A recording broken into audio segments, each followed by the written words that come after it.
গল্প মানেই ভয়। সময়টা তখন এপ্রিলের শুরু। ভগীরথপুর গ্রামটা কুয়াশায় একদম ঢেকে আছে। রাত তখন 3টে। চারিদিক এমন নিঝুম আর শান্তি যেন মনে হচ্ছে গোটা পৃথিবীটা ঘুমিয়ে পড়েছে। কিন্তু আমরা তিনজন, আমি, সূর্য আর সিংহরাই, বাস স্ট্যান্ডে দাঁড়িয়ে ছটফট করছি। আমাদের বহরমপুরে গিয়ে ফার্স্ট প্যাসেঞ্জার ট্রেনটা ধরতেই হবে। আরে ভাই, বাসটা কি আদেও আসবে?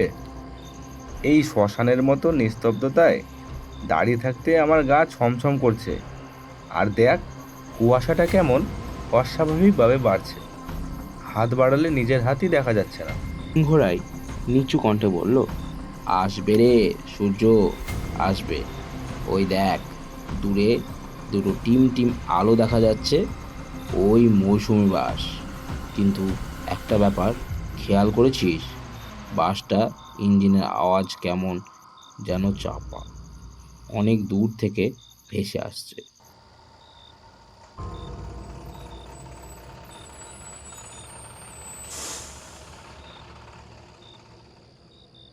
বাসটা আমাদের সামনে এসে থামলো। আমরা তড়িঘড়ি করে উঠে পড়লাম। কিন্তু ভেতরে পা দিতেই একটা বরফ শীতল হাওয়া আমাদের ঝাপটা দিল। কন্ট্রাক্টরটা দরজার পাশে দাঁড়িয়েছিল, কিন্তু সে আমাদের দিকে তাকালোও না।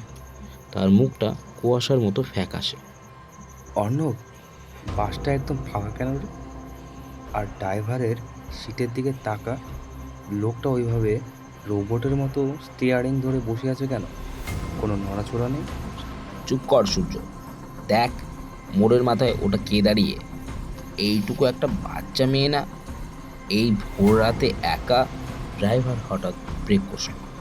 মেয়েটা বাসে, নীল রঙের একটা ফ্রক পরা, হাতে একটা পুরনো পুতুল। মেয়েটি আমাদের পাশ দিয়ে হেঁটে একদম পেছনের সিটে গিয়ে বসলো। ওর হাঁটার শব্দ নেই, যেন বাতাসে ওপর দিয়ে ভেসে গেছে।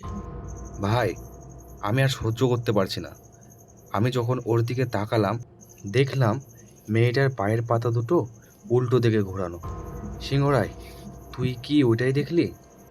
শুধু তাই নয় সূর্য, দেখ, মেয়েটা যেখানে বসে আছে সেখান দিয়ে চুইয়ে চুইয়ে নর্দমার মতো কালো জল পড়ছে। হঠাৎ বাসের সবটা জানালা একসাথে সশব্দে বন্ধ হয়ে গেল। বাসটা তখন ঝড়ের গতিতে বহরমপুরের দিকে ছুটছে। হঠাৎ পেছনের সিট থেকে একটা খিলখিল করে হাসির শব্দ ভেসে এলো। আমরা পেছনে ফিরে তাকালাম, সিটটা ফাঁকা, মেয়েটা নেই। শুধু একটা পচা গন্ধ বাসটাকে ভারী করে তুলেছে। ওই দেখ, ড্রাইভারের মাথার উপর আয়নাটায় তাকিয়ে দেখ, মেয়েটা আমাদের ঠিক পেছনে দাঁড়িয়ে আছে। তার দুটো চোখ আগুনের গোলার মতন জ্বলছে। মেয়েটা ফিসফিস করে আমাদের কানের কাছে এসে বলে উঠল, আমার ট্রেনটা মিস হয়ে গেছিল, তোমাদের যেন মিস না হয়। অর্ণব, সিংহরাই, বাসটা তো মেন রোড ছেড়ে স্টেশনের পেছনে জঙ্গলটার দিকে ঢুকছে। ড্রাইভারটাকে থামাতে বল, ও শুনছে না কেন?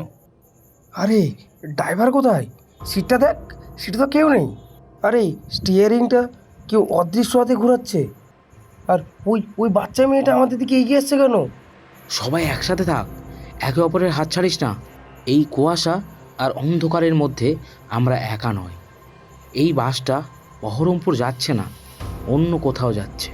অমানসিক ভাঙা গলায় ফিসফিস করে বাচ্চা মেয়েটি বলল। সূর্য জানালার দিকে তাকিয়ে বলল, ওরে বাবা, জানালার বাইরে ওগুলো কি? কুয়াশার ভেতর দিয়ে শয়ে শয়ে মানুষ ছায়ার মতো বাসের সাথে সাথে দৌড়াচ্ছে। সবার পরনে সাদা কাপড়, আর কারোর মুখ নেই।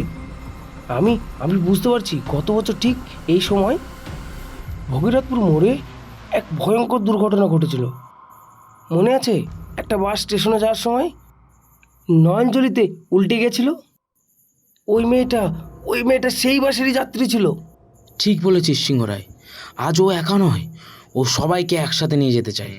ড্রাইভারের সিটে এই কুয়াশার মধ্যে এক কঙ্কালসার হাত দেখতে পাওয়া যাচ্ছে। দেখ, বাসটা সোজা স্টেশনের সেই পুরনো ভাঙা প্ল্যাটফর্মের দিকে এগোচ্ছে। সেখানে এখন কোনো ট্রেন থামে না।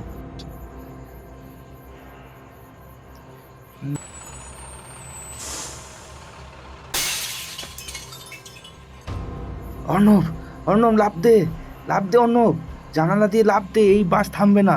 জোরে জোরে মন্ত্র পড়ার মতো সিংহরায় বলে উঠল। ঈশ্বর, ঈশ্বর, ঈশ্বর তুমি বাঁচাও! বাসটা তো প্ল্যাটফর্ম পেরিয়ে লাইনের উপর দিয়ে হাওয়ায় ভেসে যাচ্ছে। লাফ দে, লাফ দে সূর্য! যখন জ্ঞান ফিরল, দেখলাম আমরা তিনজনে বহরমপুর স্টেশনের বাইরে সেই পুরনো বটগাছটার নিচে পড়ে আছি। সূর্যর হাতটা ছড়ে গেছে, সিংহরায়ের জামা ছিঁড়ে গেছে, কিন্তু সামনে তাকিয়ে দেখি কুয়াশা পরিষ্কার। স্টেশন মাস্টার আমাদের দিকে দৌড়ে এলেন। তিনি অবাক হয়ে জিজ্ঞাসা করলেন, তোমরা এই ভোরবেলায় এখানে শুয়ে কেন? আর তোমাদের গায়ে ওসব এত পচা নর্দমার মতো গন্ধ কোত্থেকে এলো? আমরা যখন তাকে মৌসুমী বাসের কথা বললাম, স্টেশন মাস্টার ফ্যাকাশে হয়ে গেল। তিনি কাঁপতে কাঁপতে বললেন, মৌসুমি বাস, ওটা তো গত বছর বন্ধ হয়ে গেছে। ওই দুর্ঘটনায় ছোট মেয়ে আর ড্রাইভার ছাড়া সবাই মারা গেছে। কিন্তু আজও অনেকে বলে ঠিক ভোর 4টেই ভগীরথপুরে নাকি শোনা যায় সেই বাসের হর্ন। আমরা আর ফার্স্ট প্যাসেঞ্জার ধরিনি। বাড়ির দিকে যখন রওনা দিলাম, হঠাৎ পেছন থেকে একটা চেনা আওয়াজ পেলাম।